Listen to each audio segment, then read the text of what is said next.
चिखला प्रकरण मराठा वंजारी, भूमला जे झालं तिथं दलित आणि मराठा, आणि ह्या अंजनगावला जे झालं इथं धनगर आणि मराठा. मीडियावर भुकायची सवय असती, येऊन जाऊन त्याला रात्रंदिवस जरांगे पाटलावर बोलला की त्याला पब्लिसिटी भेटते. असा एक आहे तो स्वतःला धनगर समाजाचा नेता म्हणतो.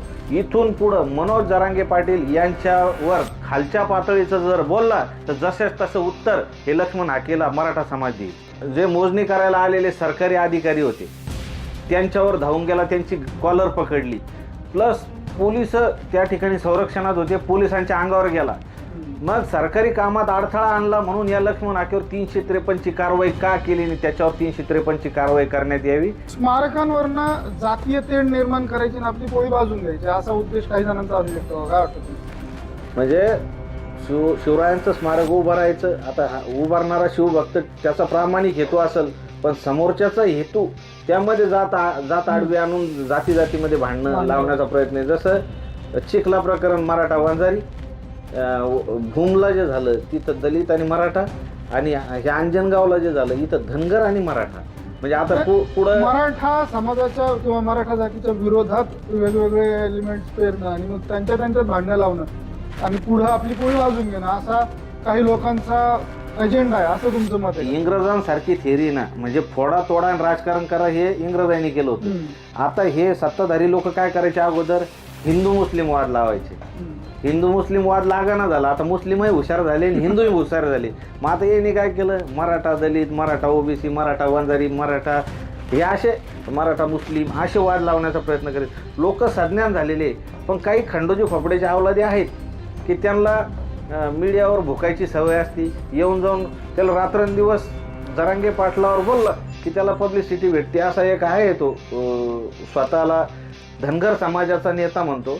आणि जेव्हा दीपक बोराडे धनगर समाजाचेच होते, ते जेव्हा मुंबईला उपोषणाला बसले त्यावेळेला भेट दिली नाही, आणि आता इथं ह्या अंजनगावला येऊन या ठिकाणी धनगर समाजाचा याला कळवळा आला, आणि सगळे जर मोजले तर पोलीस होते 1000 आणि हे होते 10-20. म्हणजे याच्या मागे लोकही उरलेले नाही. फक्त मीडिया जर बाईट घेताना तुम्ही पाहिलं तर मीडियाची 25 असते आणि याच्या मागे 2च जण असते. म्हणजे अशी परिस्थिती त्या हाकेची झालेली आहे. हाच सगळ्यात कळीचा नारायण आहे, आणि येऊन जाऊन त्या मनोज जरांगे पाटलावर भुकतो. आम्ही त्याला या तुमच्या व्हिडिओच्या माध्यमातून लक्ष्मण हाकेला स्पष्टपणे इशारा देतोय, इथून पुढं मनोज जरांगे पाटील यांच्यावर खालच्या पातळीचं जर बोलला तर जसेच तसं उत्तर हे लक्ष्मण हाकेला मराठा समाज देईल.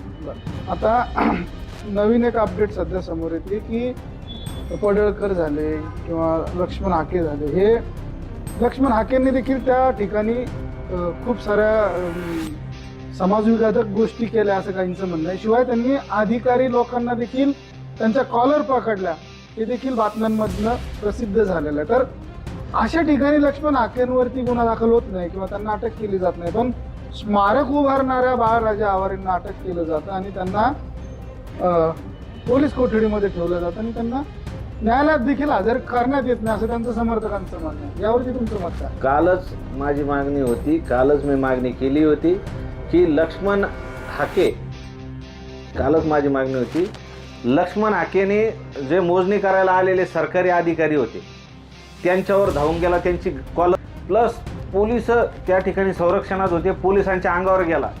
मग सरकारी कामात अडथळा आणला म्हणून या लक्ष्मण हाकेवर 353ची कारवाई का केली नाही, त्याच्यावर 353ची कारवाई करण्यात यावी.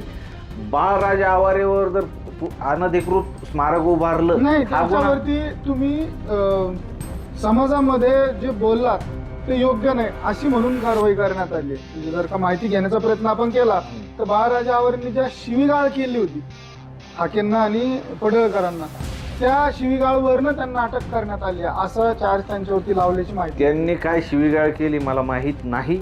त्यांनी जर तसं काही केलेलं असेल तर ते तुमच्या कॅमेऱ्यामध्ये काही झालेलं असेल.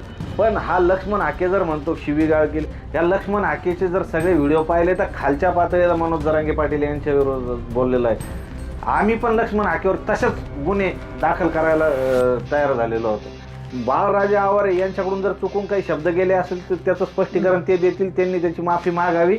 त्याबद्दल मला माहीत नाही आहे, पण इथून पुढं त्यांनीही बोलताना तारतम्य बाळगावं. कारण प्रत्येकाला मान मर्यादा, कोणी कोणाचा तरी भाऊ असतो, कोणाचा तरी वडील असतो, तर त्यामुळे बोलताना तारतम्य या हाकेने बी पाळलं पाहिजे आणि या बाळराजे आवार यांना पण सांगण्यात. अशा पद्धतीनं जे सध्याचं राजकारण सुरू आहे किंवा सध्या समाजामध्ये ज्या समाजविघातक गोष्टी काही मंडळींकडनं सुरू आहेत, त्यावरती हा आजचा विषय आपण इथे मांडलेला मंडळी. याबद्दल तुमचं मत काय आहे तुम्ही कमेंटमध्ये अवश्य नोंद करा. व्हिडिओज तुम्हाला आवडत असतील तर शेअर जरूर करा. धन्यवाद.